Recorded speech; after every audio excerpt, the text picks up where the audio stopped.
Welcome to the Great Detectives of Old Time Radio. From Boise, Idaho, this is your host, Adam Graham. If you have a comment, send it to me, box13 at greatdetectives.net. Be sure to cast your vote for the show on Podcast Alley, podcastalley.greatdetectives.net. And become one of our friends on Facebook, facebook.com/Radio Detectives. Well, coming up after today's show, we're going to have some thoughts on Harry Bartell, who in this episode becomes the next Archie Goodwin, the last of the line, and he lasts the longest for a whole 10 episodes. But before we do get started with today's show, I do want to let you know about Audible. Audible is a fantastic service where you get one audiobook a month, plus free access to an audio version of either the New York Times or the Wall Street Journal. Through Audible, I've been able to listen to such Nero Wolfe stories as Some Buried Caesar, and Be a Villain, as well as Not Quite Dead Enough. However, there's also a whole world of radio dramas, including some great BBC productions, and fiction and non-fiction lists with more than 90,000 items to choose from. Audible offers you a great range. You can try the service out free for 2 weeks, and in the process, get a free audiobook by going to audiblepodcast.com/oldtimeradio. Now let's go ahead and we will take a listen to The Case of the Party for Death. Ladies and gentlemen, the ringing of that phone bell brings you mystery, adventure. Nero Wolfe's office, Archie Goodwin speaking. No, I'm sorry, Mr. Wolfe is busy planning a menu. I'll see if he can talk to you. What's the name again? You want to talk to a dame named Mrs. Collins? Hang up, Archie. Do we know a Mrs. Collins? No. I don't suppose you care, but I think her voice is very charming. Doubtless. Every female has a charming voice to you. Hang up. Okay. I'm sorry, Mrs. Collins, but at the moment, Mr. Wolfe is too involved with his digestive system to be interrupted. However, if I may introduce myself, Archie Goodwin, Mr. Wolfe's assistant, if I can be of any help. Archie. Yes, Mrs. Collins, I'll ask you. Cocktail party. Hang up, Archie. Mrs. Collins, I'm afraid it would be better if you didn't expect Mr. Wolfe. Goodbye. Cocktails. Phooey. Absurd. Perfectly absurd. She says you promised to come to her cocktail party, and why aren't you there? Because you are going to attend the cocktail party and the probable unpleasant ending.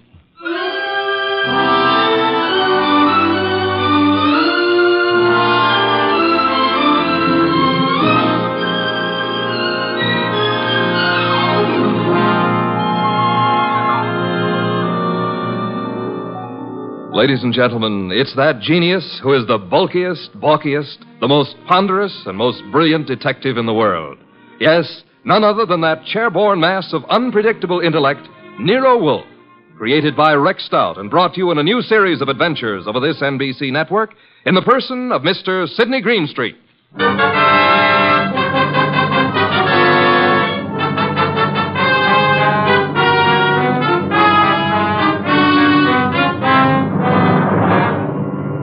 Mr. Wolfe and I refer to this as the case of the party for death. Nero Wolfe really should have gone to the party since he'd accepted, but I was delegated. I can't complain now, since it was there that I met Georgia, the most beautiful redhead. Well, that's my weakness, redheads. Yeah, blondes and brunettes. Well, anyway, Mr. Wolfe was adamant about going to the party. I've never been to a cocktail party in my life. You know, I drink nothing but beer. You could take your beer with you, couldn't you? I could not. Do we know a Mrs. Collins whose cocktail party you said you'd go to? The phone rang and I picked it up. Where was I? Exactly. Okay. So a Mrs. Collins with a beautiful, seductive voice conned you into accepting an invitation to a cocktail party that you knew you weren't going to. Archie. Yes, master. Just a little less sarcasm, perhaps. Sarcasm? Call it impertinence, then. Impertinence, master? Exactly. Less of that. Much less. Okay. Continue now. Where was I? You were reading the duck recipe. Oh, yes, the duck. Oh, here we are. Dodine de Canard. The dodine is one of the oldest dishes in the repertory of French cooking, being mentioned in books of the 14th century. Le Grand Cuisinier de Toute Cuisine. Hooey, what time is it, Archie? Almost 6:30. Oh, in that case... You going to get up? Here on this card are your instructions, Archie. If you are still alive tomorrow, you may make your report. I helped the huge bulk that was Nero Wolfe out of his specially built desk chair and walked with him to the elevator that would take him upstairs to his orchids. I stepped back to the desk and found the card which bore my instructions. In his small, perfect handwriting, I read, Mrs. Albert Collins, Empire Towers. Arrive at 7, say I sent you. After the murder, telephone me before the police arrive. At exactly 7, I rang Mrs. Collins' doorbell.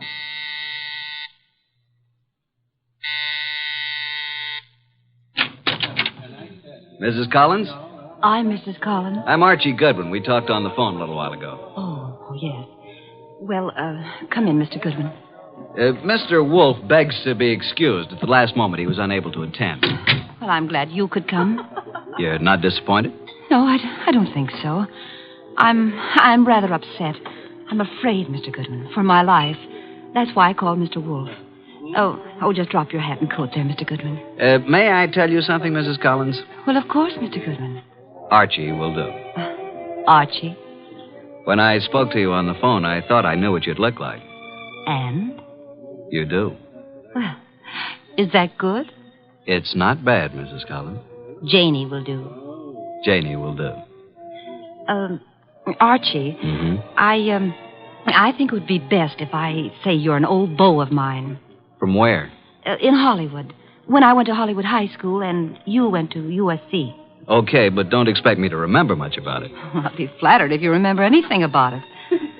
I want you to keep your eyes and ears open. Observe everything tonight. Well, now shall we join the party? Oh, Albert, this is Archie Goodwin. Archie, this is my husband, Albert. How do you do? Hello. And this is Joe Boyce, my husband's partner. How do you do? Boys? I've told you about Archie, Albert, but well, I guess you probably don't remember, do you? No, I don't. When I was in high school and he went to USC. Oh, yeah, sure. What'll you have, Goodwin? I'd like a plain lime and soda. Oh, now really? A teetotaler now? Yes, I used to overdo it, remember? So you knew my wife in Hollywood?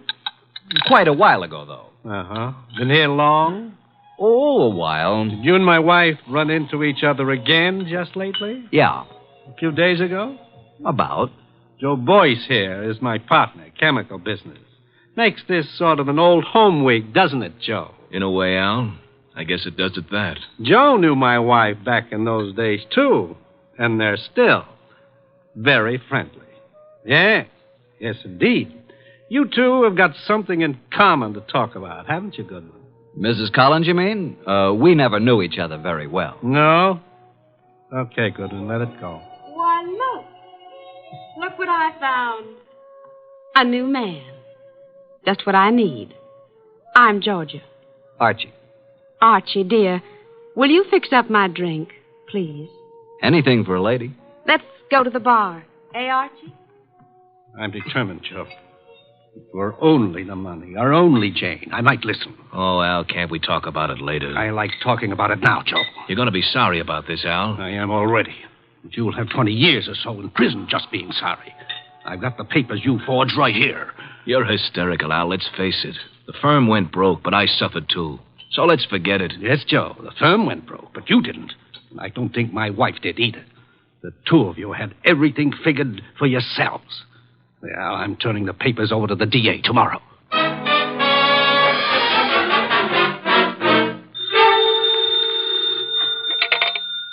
Nero Wolfe speaking. Archie, what do you know about this expected murder, if anything? Has it happened yet? No, but who's supposed to get killed? I haven't the faintest idea, Archie. Then why don't you stop it? That is impossible. I don't even know who's there. You want me to tell you? Not in the least. How am I supposed to prevent it if I don't know what I'm looking for? You're not supposed to prevent it, Archie. I don't think you could. I don't think anybody could. You want to hear what I found out already? No? I'll tell you anyway. Collins thinks his wife and his partner Boyce have been stealing his dough, and he's threatening to send Boyce to the clink. Archie, Yeah? you're wasting our time. Go back to the party. There is nothing you can do to prevent the murder. But I want you to be there when it happens.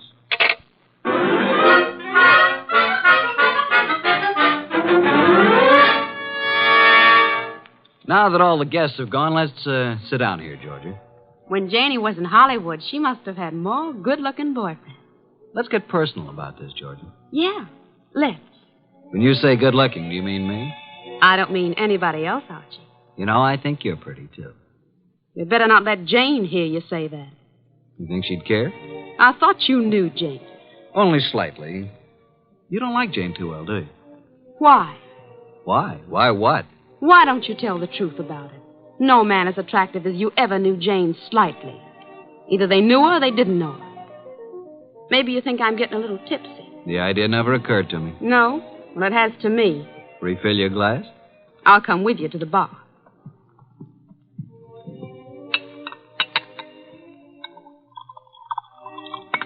Here's your drink, Georgia. Oh, I find there's no ice left in the ice bucket. Janie? Hey, Janie, no ice. Oh, well, I'll get some. Here, give me the bucket.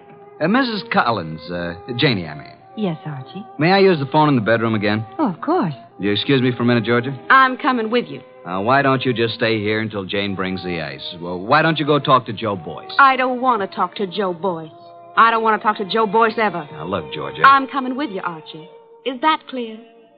Okay, come on. Here's where the phone is. I could have found it myself. You don't want me with you, do you? Just sit down here on the edge of the bed and listen, if that's what you want to do. Nero Wolfe speaking. Archie, boss. Well, Archie, what? Just a bit of a report. Go on. At this moment, I am sitting on the edge of one of two twin beds in the apartment of Mr. and Mrs. Albert Collins. Sitting next to me is a gorgeous redhead named Georgia. Georgia what, dear? Boyce. You mean you're the wife of Joe Boyce? Of course. Didn't you know? I am sitting next to the gorgeous redheaded wife of Albert Collins' partner, Joe Boyce. Archie, you annoy me. From what I just learned, I can see there's another friction going on. You mean Georgia and Jane? Yep, fireworks between them. This one no like other one. Have you anything more to say? When I called, I was going to ask if there's any reason why I shouldn't come home now. I wrote your instructions for you, Archie. After the murder, call you. Yeah, that's perfectly clear, isn't it? But what if there isn't any? Don't call me. Simple, isn't it? Hello. He hung up. Archie. What? That was a strange conversation. Do you want me to explain it to you, honey? What was that business about murder? Shall we join the party? Murder. Archie, wouldn't you be surprised if there was one? Yeah? Who's going to do what and to whom? I don't know. Maybe I will. Elucidate, honey. Do you intend to figure as the killer or the corpse? I don't intend to figure as anything. But you never know. Archie, do you think Jane Collins is better looking than me? Nope. Honestly? Honestly. Then what's the matter with me? Nothing. Nothing at all. Oh, yes, there is. Look, do you want to kiss me? Well, I'll tell you. When I graduated from Sunday school, I took a vow. That's what I mean. But if I were Jane, you'd want to kiss me, wouldn't you? No, frankly, no. Why not? Well, when I graduated from Sunday school, Okay, Archie. Let's go back. You boys have such happy faces. Where's Jane? In the kitchen getting some ice. Where have you been? With Archie. Is he an old school chum of yours, too? Do you care, Joe? No. Mr. Boyce, What? how much do you weigh? 187? Why? Then I'll be giving you 5 pounds. Shall we step outside? This I have got to see. Shut up. Mr. Goodwin, you seem angry. Just terribly, terribly hurt. Would it do any good if I apologized? Today I'm a little upset. If I said anything to offend you, I do apologize. Now, if you still want me to give you a boxing lesson, I'm at your service. Let's forget it. I'm sorry, too. Jane Collins came in from the kitchen with a bucket of ice cubes, a tray of fresh glasses, and the strapless gown she'd been wearing. There. I never thought I'd make it. Now I'm going to mix my own drink, and you can take care of yourselves. Ice first. Huh? Whiskey. And soda.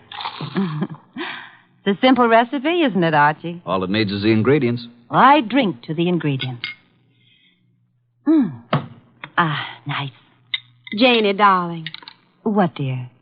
would you mind very much if I took Archie away from you? Haven't you done that already, dear?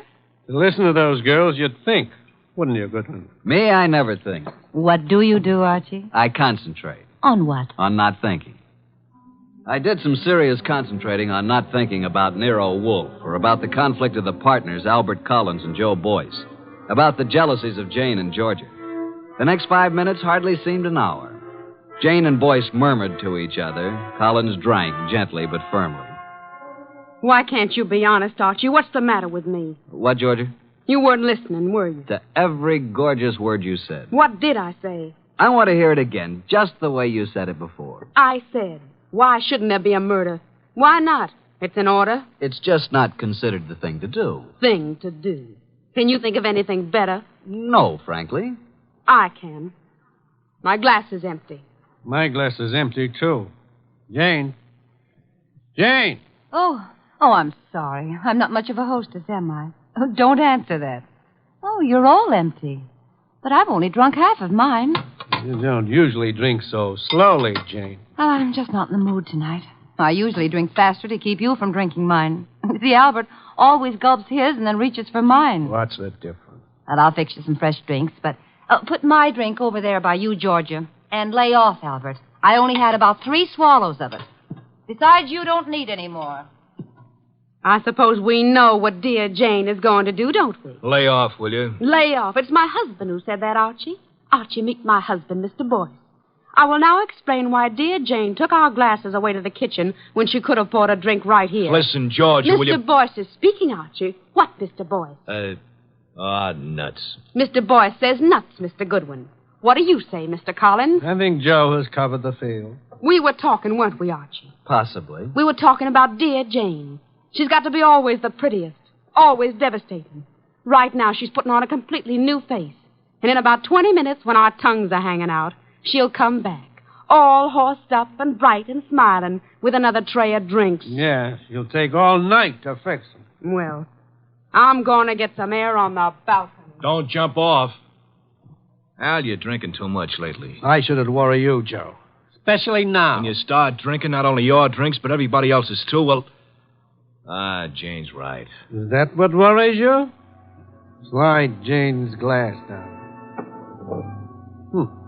The ice is all melted. You see what I mean? Okay, Joe, let's not be nasty until tomorrow. Huh.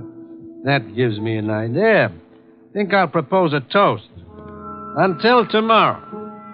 You know, it may be rather fitting that I should drink a toast from the glass that Janey left. Until tomorrow.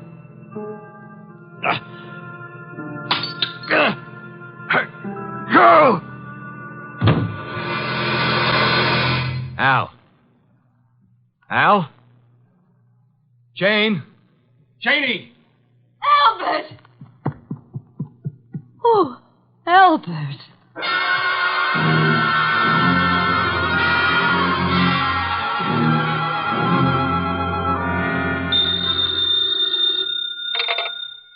Nero Wolfe speaking. May I come home now? Oh, hello, Archie. I said, may I come home now? Have you sent for the police, Inspector Kramer? Of course. Who was killed, Archie? Albert Collins. How, Archie? I don't know. You were right, though, weren't you? Naturally. About what? Murder.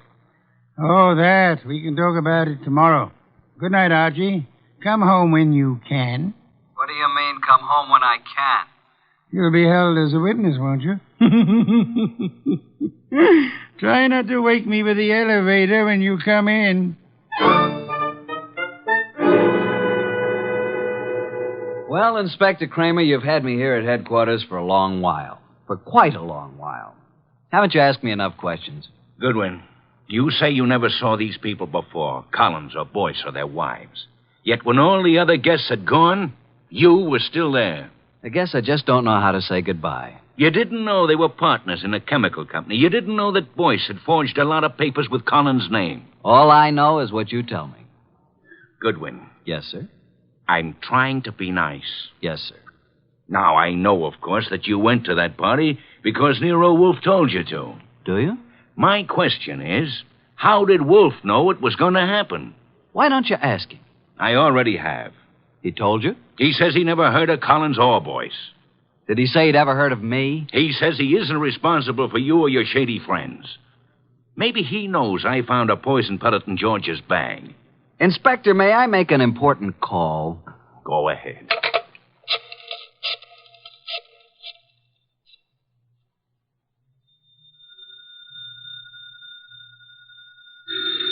Archie. Confounded light. Hello? What time is it, Master? Confounded, Archie. I'll tell you what time it is. It's a little after 4 a.m. I'm at Central Headquarters, and Inspector Kramer has been chatting with me about my shady friends. Kramer is a jackass. Just a second. Pick up the other phone, will you, Inspector? Sorry, Mr. Wolfe. What was that you were saying about Inspector Kramer? I said Kramer is a jackass. Thank you. Wait a minute. Wolf, Oh? Eavesdropping, Inspector. I was just talking about bringing you down here for a little questioning, Wolf. Fooey. What's that? Fooey.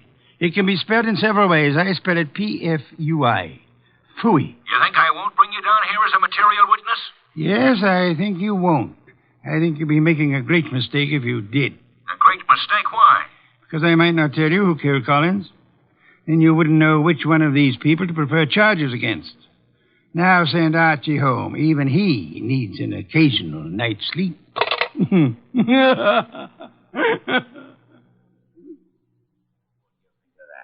He hung up. So it seems.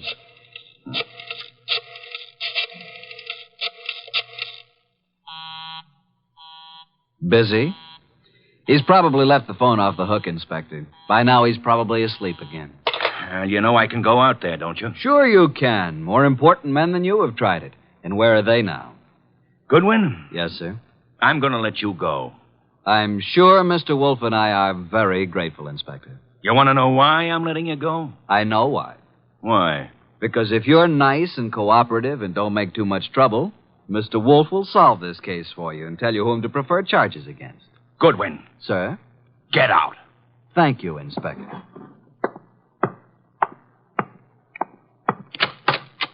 Good morning, Inspector. At 3 o'clock the next afternoon, I was rearranging the furniture in Nero Wolfe's office while the great man sat behind his desk watching me perspire. Are you finished now, Archie? Yeah, I guess so. And tell me where they sat. There were 2 couches, like this, in front of a fireplace. Collins and Boyce were sitting together on one couch. When Georgia and I came in, they were looking at some canceled checks. Where was Mrs. Collins? I told you she was getting ice and fresh glasses. Why was she getting fresh glasses, Archie? Where were the empty ones? I don't know. Maybe they were the same ones she brought back washed and polished. Archie, I trust your powers of observation absolutely. That's why I sent you to Mrs. Collins' cocktail party. Okay, how did you know there was going to be a murder? If it was a murder. It was a murder, Archie. But isn't it obvious? How is it obvious? Suppose Collins slipped a few drops of the poison into his drink himself. It's very strong, very deadly poison, with a remarkably strong odor. Like almonds, I know. I smelled it when I picked him up. Archie, was anything found on the body that might have contained the poison? A fountain pen? Whatever? Not even that.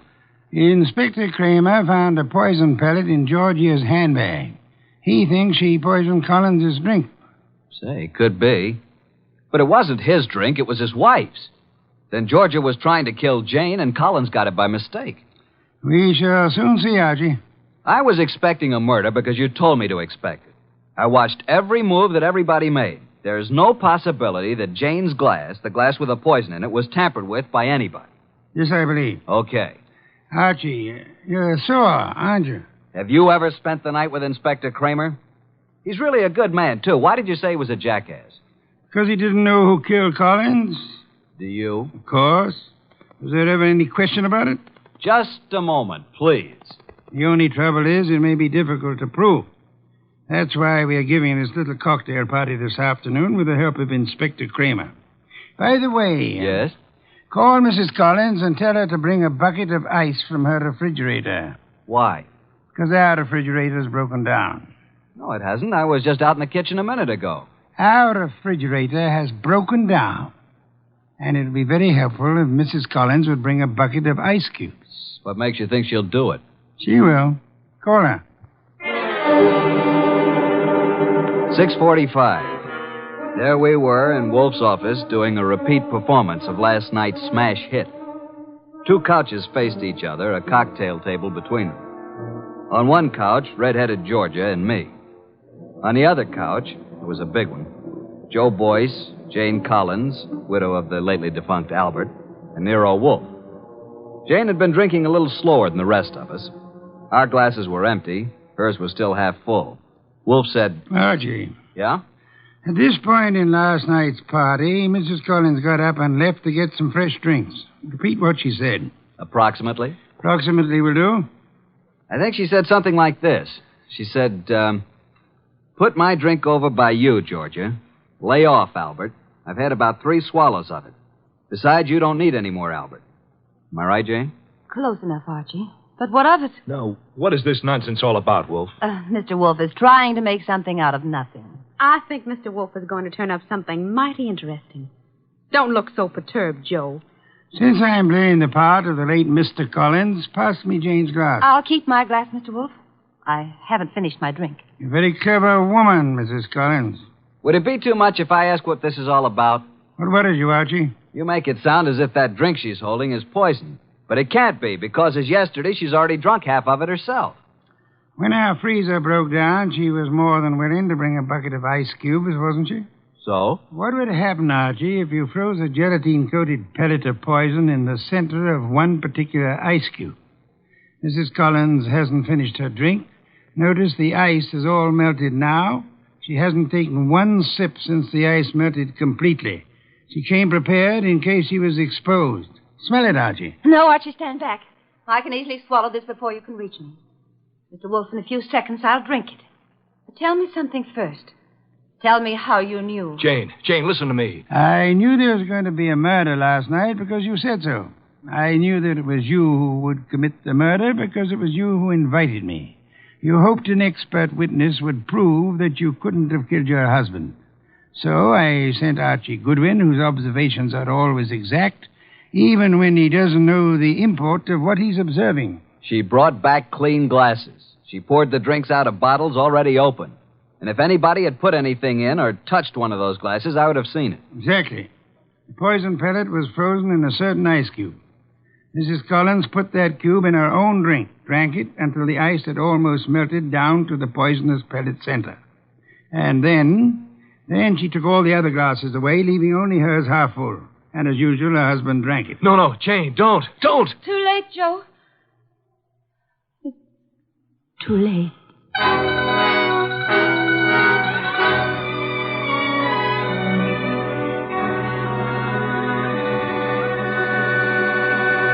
Well, boss, Jane didn't get away with the suicide try.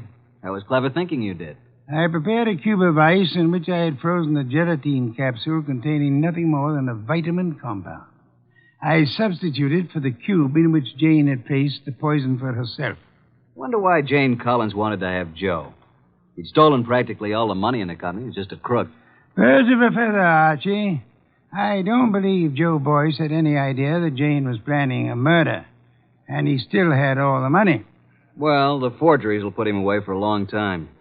And poor Georgia could have had it pinned on her if it hadn't been for me. Yes. You knew all along, didn't you, that Jane had planned to have Georgia accused by planting another pellet of the poison in Georgia's handbag. Jane would have gotten rid of her husband and Joe's wife in one stroke. You knew all that, didn't you? Well, how about a bottle of beer, boss? Could you spare the time? Georgia. Beautiful redhead. Wonder where she is tonight. I'm sure I haven't the slightest idea, but in case you do... well, just be quiet with the elevator door when you come in.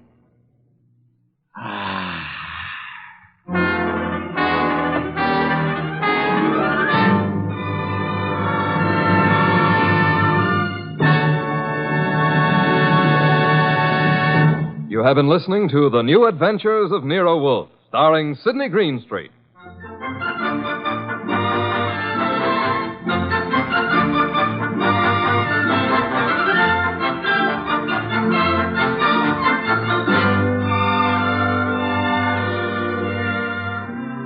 Tonight's transcribed story by Mindred Lord was based on the characters created by Rex Stout. This is an Edwin Fadiman program, produced and directed by J. Donald Wilson. In the cast were Harry Bartell as Archie Goodwin, and G.G. Pearson, Herb Butterfield, Peter Leeds, Evelyn Eaton, and Bill Johnstone. Next week at this same time, Nero Wolfe and Archie will bring you The Case of the Malevolent Medic. Don Stanley speaking. 3 chimes mean good times on NBC.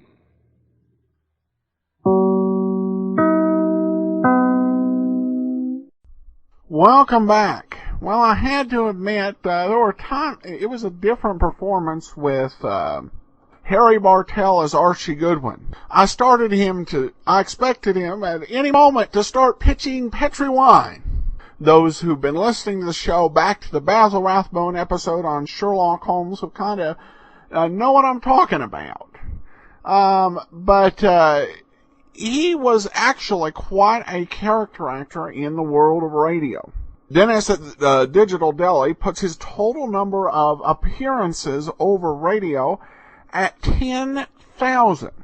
And among these, he did 180 guest spots on Gunsmoke, 60 episodes of Escape, 30-plus episodes of Dragnet, 20 times on Let George Do It, 45 times on Suspense, 120 times on Yours Truly, Johnny Dollar, and more than 60 times on Have Gun, Will Travel. Bartell loved radio. Actually, when PBS was doing a series, Horizons West, in the mid to late 60s on the Lewis and Clark expedition, he went ahead and starred in it. And he also played a pretty big role in radio preservation. He recorded some audio sets where he would host and introduce the episodes, went to several old-time radio conventions. I've read anecdotal accounts where he actually went to one old-time radio convention, and they recreated a Nero Wolfe sketch with him playing Archie Goodwin and Larry Dobkin playing Nero Wolfe.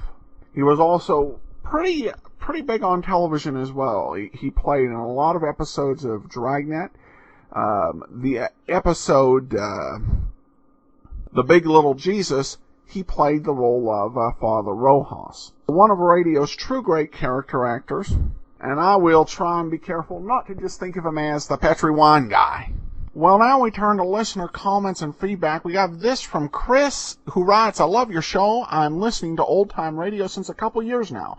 I used to download a lot of different shows from the archive.org, and it helped me getting through the time of my diploma thesis. Now I just listen to your podcast. It's so interesting to hear all the great background infos and also your opinion on the shows. I'm restoring a 65 El Camino right now, and to listen to you and them old shows while working in the garage is the best thing I can think of. So keep up the great work, and I hope you never get bored of it. Thanks a lot. And that's from Chris from Basel, Switzerland. Well, thank you so much, Chris. And Chris also left a nice tip in our donation jar. Much appreciated. We went ahead and we sent him access to our premium site. Finally, we have this comment from over on Podcast Alley. Just a nice keep up the good work. Thank you so much. That'll do it for today. We'll be back tomorrow with Let George Do It. A reminder, if you subscribe to this show through iTunes, please rate the show a 5-star. Also, if you have a comment, send it to box13@greatdetectives.net. Become one of our friends on Facebook, facebook.com/radiodetectives. From Boise, Idaho, this is your host, Adam Graham, signing off.